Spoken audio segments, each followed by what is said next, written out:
A little bit of snack boy, here I come. A little bit of grandma, you're number one. A little bit of Kenny, you're really fun. Snack boy, number 5. Welcome to Snack Boy. Do you want to hear about true power, people? You think you know where power comes from? It doesn't come from the politicians.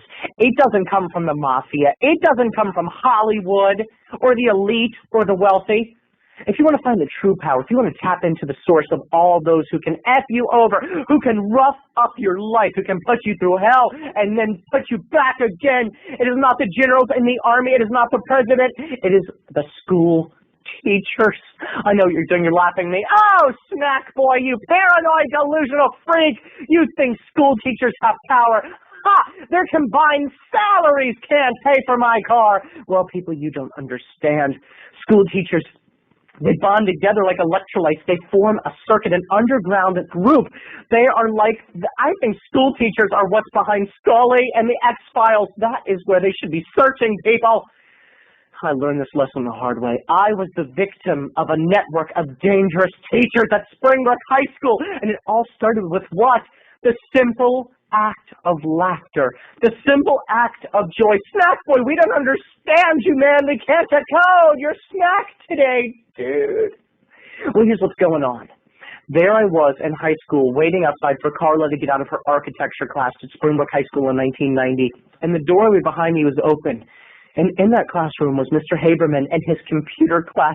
Little did I know that Mr. Haberman was part of the network of dangerous teachers. Not only part of it, I think he was the fearless leader. I think they sleep in catacombs. This is what the faculty was about, Kevin Williamson. This is where it started and this is where it ends. So there I was waiting for the class to end, and before the bell rang, the first signal was not a bell, but a fart, people. Wind was passed through the anus to the butt cheeks of Mr. Haberman. He farted as he was scratching away on the chalkboard. And it was a squirty, wet fart. It was hilarious, people. I don't claim to be above finding farts funny. I find them downright hilarious if you want to know the truth, people. But not anymore, because there was in the hallway all alone, and right there in his doorway when he farted, I doubled over in laughter.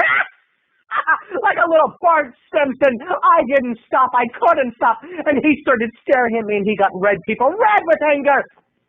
Oh, his blood was a-boiling. But the more angry he looks, the more I try to contain myself. And in front of his whole classroom, I made him look like a bitch, people. A little farting bitch. But that's not the bitch, people. The bitch was not Mr. Haberman. The bitch of Springbrook High School soon became yours truly, Snack Boy. And I found myself entangled in a labyrinth of deceit, a maze of dirty false. This is darker than the maze of The Shining. That school became a battle zone, and I was a mouse searching for cheese. First, it was Butch, the 70s afro-wearing security guard. He was the head security guard, and Butch was printed on his gold name tag on his wrist bracelet. He wore silk shirts before they came back into style. His afro was funky and mile high. He made Pam Grier from the 70s black exploitation movies look like she was just a suburban housewife, and he was hot on my trail. At first, I couldn't figure out why Butch was following me. I was a good student. I was a clean-cut, dapper young man. But everywhere I went in that school, there'd be Butch. I see him. I've got him in my range. We're going to get him. We're going to move in tonight. And I was like, why is Butch after me? And then one day I heard him whispering, yes, Mr. Haberman, I'm on his trail. Mr. Haberman had the head security guard of Springbrook on me. What was I going to do? The powers that be were gonna kill me. So before you know it, I started watching my ass, people. I started looking around before I turned a corner.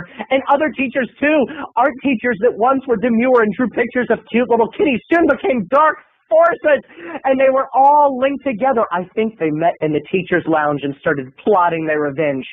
Well, between 6th and 7th period, he goes to his locker. A couple of us could start hanging around and intimidating him. So that day after school, it got worse. Everywhere I went, there was a teacher staring me down, walking the hallways. I was trapped. Mr. Haberman was not letting down, and Butch was hot on my trail, questioning me. Where do you think you're going, Mr. Crummett? You think you're smart, huh, punk? You think things are funny, huh, punk? Yeah, I know kids like you, punk. We know your game. We're onto your game. I got her in my set, Mr. Haberman. So that day, my mom was picking me up from school. I got on the phone in the hall. I said, Mom, I need your help. They're all after me. She was like, Terry, what are you talking about? Mom, all the teachers, they're after me. I laughed when Mr. Haberman farted, and it's not fun anymore. This is true terror, Mom. She said, Terry, I told you not to watch those horror movies. You filled your head with it. Oh, golly, I'm going to be a little late picking you up. No, Mom, don't be late picking me up. Please, whatever you do, don't be late. They're after me, Mom. Oh, I'm just going to be 20 minutes late. So that day I hid people. I hid like a bitch, and I could hear their footsteps. The hallway's clear. The hallway's clear. And finally, the clock rolled around, and I could hear my mom's car pulling up outside. And I bolted. I ran. I could hear him.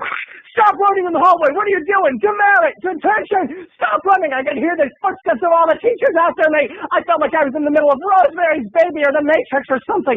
Something really paranoid like that. And then I ran for mom's car. I ran, and I said, go, Sue, go. I know a lot of you are looking at me right now and saying, oh, Snackboy, calm down. It was all in your head. Well, everything's in my head and everything's in your people. Watch yourself. The agency is out there and they're watching you.